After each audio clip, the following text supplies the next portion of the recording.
விருத்தாச்சலத்தில் வெறிநாய் அட்டகாசத்தால் மக்கள் அச்சத்தில் உறைந்திருக்கின்றனர்.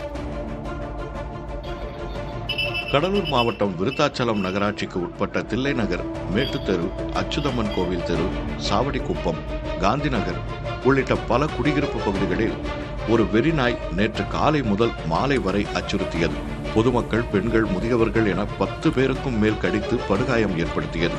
மேட்டுத்தெருவைச் சேர்ந்த கூலி தொழிலாளி திலகவதியின் 8 வயது மகன் பிரஜோன் தெருவில் விளையாடிக் கொண்டிருந்த போது வெறிநாய் அவரை திடீரென கீழே தள்ளி காலில் கடித்து குதறியது. சிறுவன் அலறிய சத்தம் கேட்டு அப்பகுதி மக்கள் அவரை மீட்டு விருத்தாச்சலம் அரசு மருத்துவமனையில் சேர்த்தனர். இது தொடர்பான சிசிடிவி காட்சிகள் வெளியாகியுள்ளன. படிப்பு முடிச்சுட்டு கூட்டிகிட்டு வந்துட்டுருந்தோம் 3:15. அது பாட்டுக்கு சைலண்ட்டாக அப்படியே கிட்டக்க வந்துச்சு. கிராஸ் பண்ணும்போது அவனுக்கே தெரியல தம்பிக்கு எப்படி கடிச்சிருந்தே. வந்து கடிச்சிட்டு அடுத்தடுத்த தெருவில் போய் கடிச்சிருக்கு. காந்தி நகரில் பக்கத்தில் சாவடிக்குப்போம், அதுக்கடுத்து தெற்கு தெரு, எல்லாமே எங்கள் தெரு சரௌண்டிங் தான். வரிசையாக பெரியவங்க, வயசானவங்க எல்லாத்தையுமே போய் கடிச்சிருக்கு.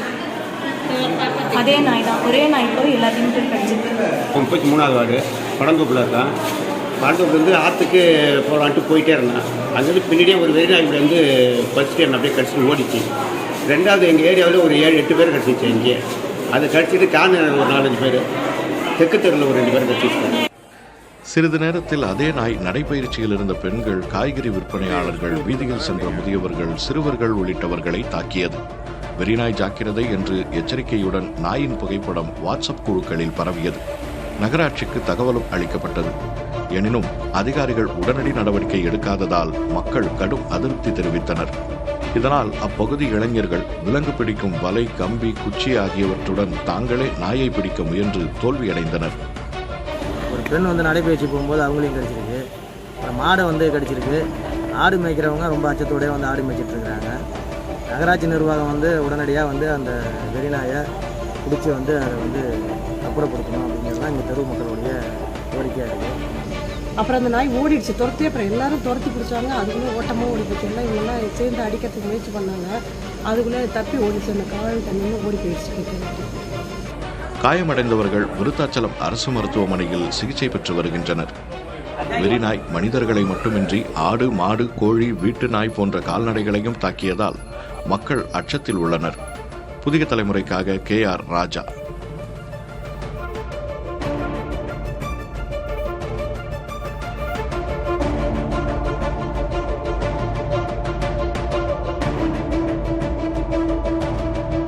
விருத்தாச்சலத்தில் வெறிநாய் அட்டகாசத்தால் மக்கள் அச்சத்தில் உறைந்திருக்கின்றனர். இது தொடர்பான ஒரு பெருஞ்செய்தியை பார்த்தோம்.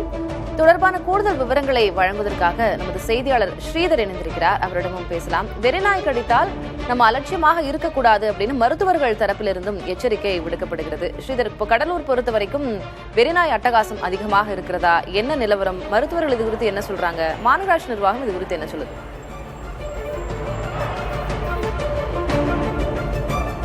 கடலூர் மாவட்டத்தை பொறுத்த வரைக்கும் கடந்த ஆண்டு ஏப்ரல் மாதம் தொடங்கி இந்த ஆண்டு ஜூன் வரை கிட்டத்தட்ட மாவட்டம் முழுவதும் 57,468 நபர்களுக்கு நாய் கடித்ததாக சிகிச்சை கொடுக்கப்பட்டுள்ளது. ஒவ்வொரு மருத்துவமனையிலும் நாள்தோறும் 10லிருந்து 40 பேர் வரை மருத்துவ சிகிச்சைக்காக வருவதாகவும் மருத்துவமனை நிர்வாகங்கள் தெரிவிக்கிறார்கள். குறிப்பாக கடலூர் மாவட்டத்தை பொறுத்த வரைக்கும் 10 அரசு மருத்துவமனைகள் இருக்கிறது. கடலூர் தலைமை அரசு மருத்துவமனை, பண்ருட்டி, காட்டுமன்னார் கோயில், சிதம்பரம் என கிட்டத்தட்ட 10 அரசு மருத்துவமனையும் நாய்க்கடிக்காக மட்டும் 10லிருந்து 40 பேர் வரை சிகிச்சைக்காக வருகிறார்கள். இப்படி நாய்க்கடியின் பாதிப்பு அடிக்கடி அதிகமாகிக் கொண்டே இருக்கிறது. குறிப்பாக நேற்று விருத்தாச்சலம் பகுதியில், தில்லை நகர் பகுதியில் காலை 9 மணிக்கு ஒரு சிறுவனை நாய் கடிக்கிறது. அது குறித்து உடனடியாக நகராட்சி நிர்வாகத்திற்கு அந்த பகுதி மக்கள் தகவல் தெரிவிக்கிறார்கள். நகராட்சி நிர்வாகம் அலட்சியமாக இருந்தனால் அதே நாய் மாலை 3 மணி 4 மணி அளவில் 9 பேரை கடித்துக் கொண்டிருக்கிறது. அது 2 சிறுவர்கள், ஒரு சிறுமி என மொத்தமாக மாலை நேரத்தில் ஒரு 9 பேரை கடித்துள்ளது. இப்படி 10 பேரை ஒரே நாய் கடித்த காரணத்தினால் பெரும் பாதிப்பை விருத்தாச்சலம் பகுதி மக்கள் சந்தித்துள்ளார்கள். கடந்த ஆண்டு கூட பேரலையூர் மற்றும் ஆதனூர் இந்த பகுதியில் கூட ஒரே நாய் வீடுகளுக்குள்ளாம் புகுந்து கடுமையாக தாக்கியுள்ளது. பேரளூர் பகுதியில் 33 பேரை ஒரே நாய் ஒரே நாளில் கடித்திருக்கிறது. இதுபோல் விருத்தாச்சலம் சுற்றுவட்டார பகுதியில் தான் அதிகமாக இதுபோல் நாய்களின் அட்டகாசம் இருக்கிறது. அதிலும் குறிப்பாக இந்த கழிவுகள், இறைச்சி கழிவுகளை சாலையில் கொட்டும் காரணத்தினால் கூட்டமாக நாய்கள் அந்த பகுதிக்கு சென்று அந்த இறைச்சியை தின்றுவிட்டு அந்த பகுதியில் அதிகமாக இனப்பெருக்கம் செய்கிறது. இதன் காரணமாகத்தான் தொடர்ந்து நாய்களுடைய எண்ணிக்கை விருத்தாச்சலம் பகுதியில் அதிகமாக சொல்லப்படுகிறது. இதில் பாதிக்கப்பட்டவர்கள் சிலர் நம்முடன் இருக்கிறார், அவரிடம் கேட்கலாம். அம்மா வணக்கம், உங்கள் குழந்தை பாதிக்கப்பட்டிருக்காங்க, ரொம்ப கஷ்டமான விஷயத்திலேயே நீங்கள் எங்கிட்ட பேச வந்திருக்கீங்க. என்ன நடந்துச்சு நேற்று, என்ன நடந்துச்சு? 4 பேர் நாய் துரத்திட்டு வந்தாங்க. நாய் நிறைய பேர்த்த கடிக்குதுன்னு துரத்திட்டு வரக்குள்ள பாப்பா வந்து வாசலில் இருந்ததும் பாப்பாவை பிடிச்சி கடிச்சிச்சு. தடுத்தீங்களா? அந்த நாய் உங்களுக்கு கடிக்க வந்தது எந்த அளவுக்கு ரொம்ப ரொம்ப கொடூரமாக இருந்துச்சு? அந்த நாய் பார்க்க தெரு நாய், வீட்டு நாய் மாரி தான் இருந்தது. கொடூரமெல்லாம் ஒன்றும் இல்லை. பாப்பா வீட்டில் வாசலில் இருந்தது. நாங்கள் எல்லாரும் போனதும் துரத்திட்டு வந்துடுச்சு. நிறைய பேர் துரத்திட்டு போனோம், ஆனால் பிடிக்க முடியல. அப்புறம் பசங்கள்லாம் அடித்து கொன்னுட்டேன்னு சொல்லிட்டாங்க. குறிப்பாக இந்த தாயின் கதறலை வந்து நாம் கண்டிப்பாக உணர முடியும். காரணம், அந்த குழந்தையை காப்பாற்றுவதற்காக அவர் சென்றிருக்கிறார். அப்போது அவரை வந்து அந்த நாய் துரத்தி இருக்கிறது. அதற்குள் அடுத்தடுத்த இடங்களில் அந்த நாய் சென்று அடுத்த பல பேரை பாதிப்பு அடைய செய்கிறது. மேலும் ஒரு சிறுவனின் தந்தை நம்மோட இருக்க.